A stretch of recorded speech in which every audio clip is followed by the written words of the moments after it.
Some people may ask, why is my reality not manifesting in the way that I want it to right now?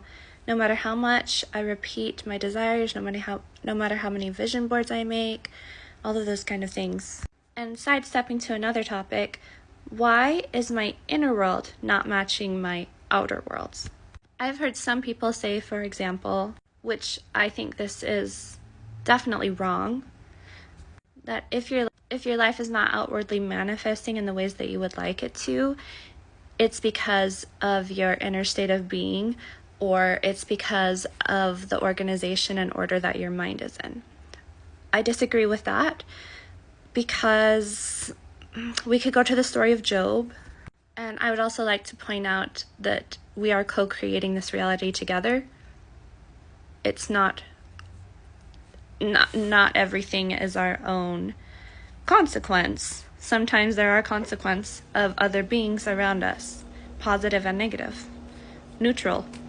And so it's a manifestation of both our mix of our own chemical makeup and mind, along with our environment, the many people influencing us, society. But I don't want that to be something that takes the power out of your hands to continue doing your best to manifest the reality that you desire. Because I also think that if you believe in manifesting your own reality, you are so much more likely to do so. I want to get you out of the victim mindset, the victim mentality, while also stating that some people have differing degrees of what victim mentality and victim mindset is. I'm pointing to the fact that there literally are some people, we all have different levels and stages and hierarchies of choices that we can each possibly make. And it would be wonderful if our actions matched up to that. But it doesn't always happen that way. Sometimes it does. If someone commits a crime, they go to prison, they have barely any choices that they can make. However, you have someone who doesn't commit a crime, who's accused, and goes to prison. They also have no outward choices, at least, that they can make. And so outwardly, this might sound horrendous, but outwardly and in our external circumstances, we are sometimes victims of the world around us, and we can't do anything about it. Our hands might be tied in so many situations. That might be very true. And in that instance, your power lies in two things. Your inner world of what you're projecting onto reality, your own dreams, your own mindsets, your level of optimism. Even that is questionable on how much you are necessarily controlling that, because external circumstances can play into that too. But do your best to do everything you can to get your mind right. And that is the number one priority here. Monitor that self-talk. Okay, back to the two things that your power lies in. Pretty much your inner world projected onto the outer world, and the power of now. If you want to learn about that, go watch Eckhart Tolle videos. Go read The Power of Now by Eckhart Tolle. I don't know if I'm saying his name right. Even that's like such an oversimplification. Because with your inner world and your self-talk, we all have been born with different languages around the world, and we see the world differently through the language we speak. So there's power in the word. There's power in the words that we speak. There's power in the unspoken.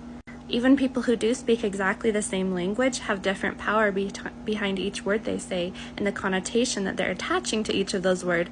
And so then you could even say it doesn't matter what words you speak in the self-talk. What matters is intention and vibration. I could go off brainstorming all of the things about the inner world, all of the things about language, how there is a lot of programming into the language that we do speak, and the meaning behind certain things, and its association with old language and our genetic code, which does attach meaning to Old English if you speak English, and before that, other languages, and how meanings shift and change. I think that the self-talk that you really do have to question and watch out for, though, is anything that you have been repetitively programmed into seeing and believing, particularly with the online algorithms that are in place today. See, with YouTube, if you watch one video on a specific topic, it will often give you more videos on a similar topic.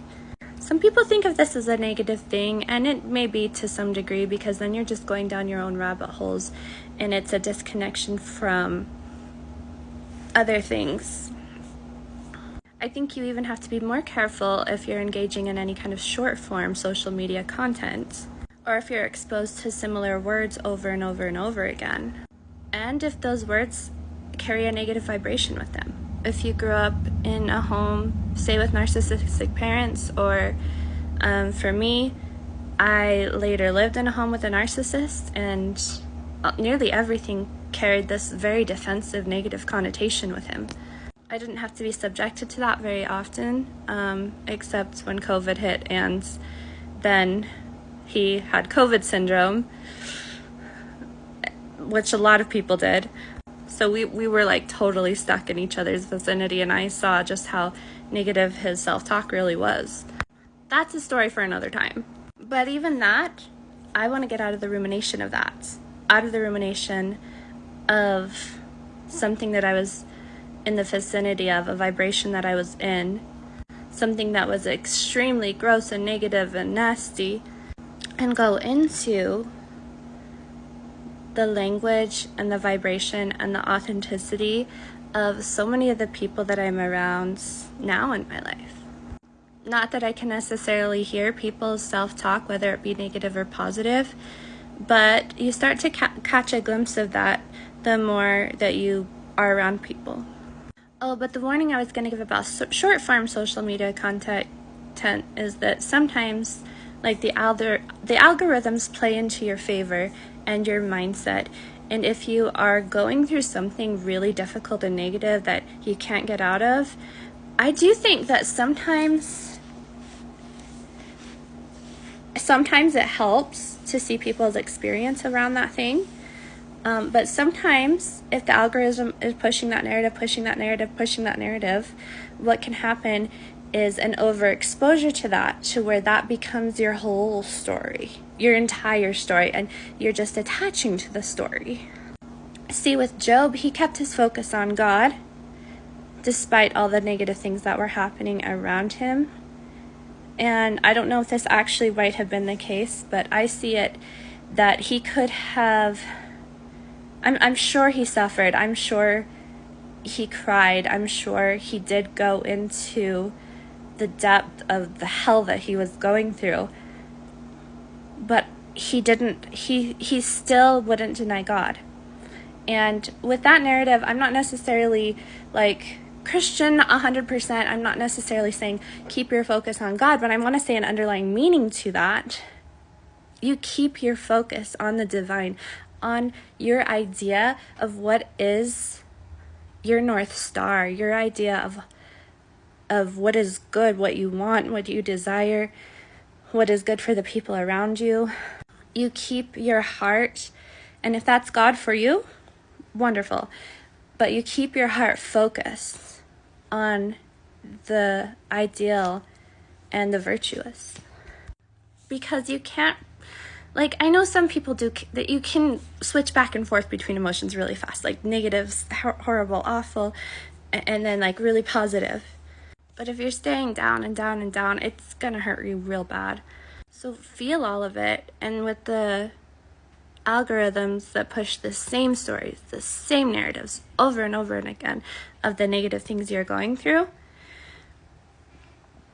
I would suggest just trying to feel those yourself rather than seeking connection with somebody who's externally going through that. Although different people cope in different ways, and that might not be the answer for you.